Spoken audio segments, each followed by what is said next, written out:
बिहार की राजनीति में बाहुबलियों का इतिहास हमेशा से गहरी छवि छोड़ता आया है। जातीय समीकरणों और जमीनी दबदबे पर खड़े ये नेता चुनावी राजनीति में उतने ही प्रभावी रहे जितने डर और असर के प्रतीक। सिवान से शहाबुद्दीन इसका सबसे बड़ा उदाहरण है, जहां उसने अपने समर्थकों के बीच खुद को मसीहा के रूप में पेश किया, वहीं विरोधियों के लिए वो खौफ का चेहरा रहे। शहाबुद्दीन जैसे नेताओं ने ये साफ कर दिया कि बिहार की सत्ता ये केवल विचारधारा से नहीं बल्कि ताकत और असर के गठजोड़ से तय होती है। यही वजह है कि बाहुबलियों की राजनीति बिहार में लोकतंत्र और अपराध के बीच की महीन लकीर को बार बार सवालों के घेरे में खड़ा करती रही है। अगर बिहार की राजनीति को समझना है तो बाहुबलियों के इतिहास से नजर नहीं चुराई जा सकती। यहाँ लोकतंत्र की गली गलियों में सत्ता केवल नारे और विचारधारा से नहीं बल्कि ताकत और दबदबे से लिखी गई है। जमीनी हकीकत ये रही है कि कई इलाकों में वोटर डर और करिश्मे दोनों के मिश्रण से लाइन में खड़े हुआ करते थे। इसी सिलसिले में सिवान का नाम लिए बिना कहानी अधूरी है। मोहम्मद शहाबुद्दीन, जिन्हें उनके समर्थक रॉबिन हुड कहते रहे और विरोधी खौफ का दूसरा नाम, वे इस राजनीति के सबसे बड़े प्रतीक बने। जेल की सलाखों के पीछे रहते हुए भी उनका असर ऐसा था कि टिकट बांटने से लेकर नतीजे तक की बिसात उनकी छाप साफ दिखाई देती थी। यही तो बिहार की राजनीति की खासियत है, जहां बाहुबलियों की भूमिका सत्ता के खेल को उतना ही परिभाषित कर रही है जितना कोई विचारधारा या आंदोलन। नमस्कार, आदाब, मैं हूं आपके साथ अलीशा हैदर नकवी और आप देख रहे हैं इंडिया न्यूज का डिजिटल प्लेटफॉर्म और ये हमारी खास पेशकश है जिसका नाम है विरासत। ये सिर्फ एक शो नहीं बल्कि बिहार की राजनीति की उन कहानियों का सफर है जिन्होंने इतिहास रचा, सत्ता की तस्वीर बदली और आने वाली पीढ़ियों के लिए गहरी छाप छोड़ दी। आज विरासत के पहले अध्याय में हम बात करेंगे मोहम्मद शहाबुद्दीन की, एक ऐसा नाम जिसने सीवान से लेकर पटना और दिल्ली तक की सियासत को हिलाकर रख दिया। उनके समर्थक उन्हें मसीहा मानते रहे और विरोधी उन्हें खौफ का दूसरा नाम कहते रहे। बिहार की मिट्टी ने बहुत कुछ देखा है, लेकिन दो कहानियां ऐसी हैं जिसे सुनकर आज भी रूह कांप उठती है। 16 अगस्त 2004 की शाम सिवान की गलियों में खामोशी पसरी थी, लेकिन उसी खामोशी के बीच एक ऐसा अपराध जिसने पूरे बिहार को हिलाकर रख दिया। आरजेडी के पूर्व सांसद और बाहुबली मोहम्मद शहाबुद्दीन ने चंदा बाबू के बेटे को तेजाब से नहलाया और फिर उनके शरीर को टुकड़ों में बांट दिया। लेकिन इससे 25 साल पहले 1979 भागलपुर ने भी इंसानियत को शर्मसार होते हुए देखा था। उस कांड को आज भी लोग अखफोड़वा कांड कहते हैं, जहां 33 से ज्यादा लोगों की आंखों में तेजाब डाल दिया गया था। अब जरा सोचिए कि जब जब बिहार इन दर्दनाक यादों को बुलाने की कोशिश करता है तो कोई नई वारदात उनके जख्मों को ताजा कर देती है। और हाल ही में मुख्यमंत्री नीतीश कुमार के ही जिले नालंदा में एक युवक को तेजाब से नहलाकर बेरहमी से मौत के घाट उतार दिया गया।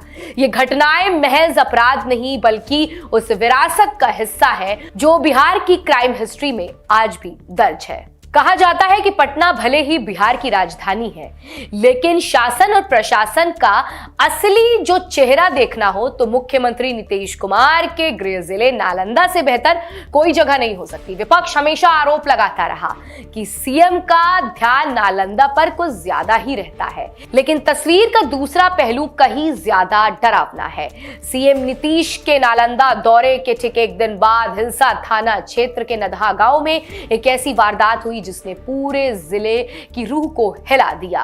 बताया जाता है कि 35 वर्षीय वीरेश राम को गांव के ही कुछ युवक घर से बुला कर ले गए। किसी को भनक ना लगी कि आगे क्या होने वाला है, और फिर जब वीरेश पर तेजाब फेंका गया वो तड़पता रहा, जलता रहा, चिल्लाता रहा, लेकिन वहां मौजूद किसी का कलेजा नहीं पसीजा।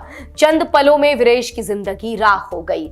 ये कहानी सिर्फ एक गांव की नहीं है, ये कहानी उस दर्द की है जो बिहार की क्राइम हिस्ट्री को बार बार दोहराती है। बिहार की राजनीति में तेजाब कांड एक अजीब संयोग की तरह दर्ज हो गया है। कहा जाता है कि पहला तेजाब कांड जो है वो सत्ता दिलाने के कारण बना और दूसरा उसी सत्ता के पतन की वजह। साल 1989 से 80 की जगह भागलपुर। आपको बता दें कि यहां घटा था फोड़वा कांड, एक ऐसा अपराध जिसने बिहार पुलिस की छवि को हमेशा के लिए दागदार कर दिया।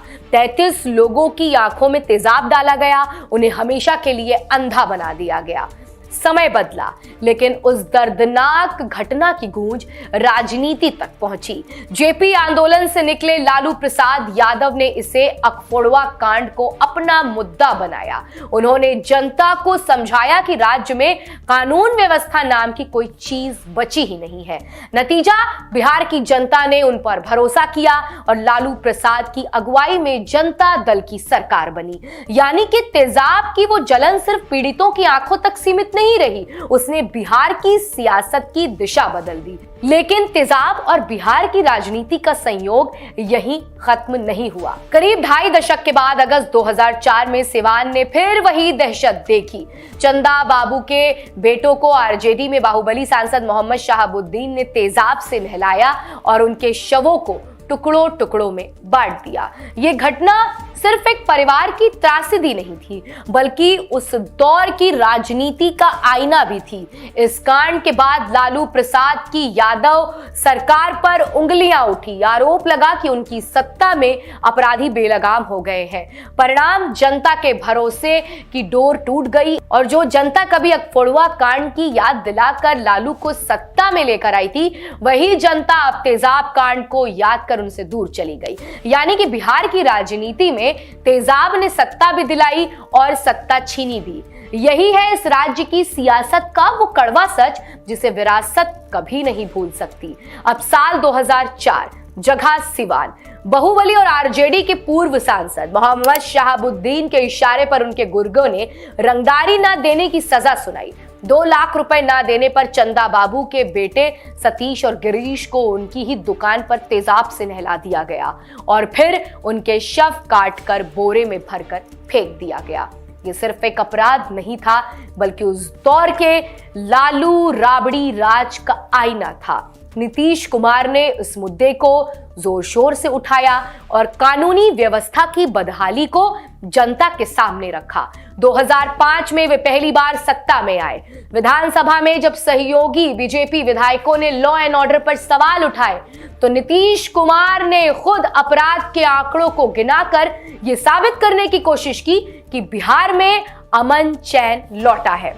इतना ही नहीं, उन्होंने डीजीपी की मौजूदगी में कैबिनेट बैठक तक की ताकि संदेश साफ रहे कि कानून व्यवस्था अब प्राथमिकता है। लेकिन विडंबना देखिए कि जब मुख्यमंत्री नीतीश कुमार अपने गृह जिले नालंदा के दौरे पर थे, ठीक अगले ही शुक्रवार को उसी नालंदा हिलसा थाने क्षेत्र में एक और तेजाब कांड हो गया। 35 वर्षीय वीरेश राम घर से बुलाकर तेजाब से नहलाया गया और उनकी मौके पर ही मौत हो गई। 24 घंटे से ज्यादा वक्त बीत चुका है, लेकिन बिहार पुलिस अभी तक नहीं समझ पाई है कि वारदात के पीछे का मकसद क्या है।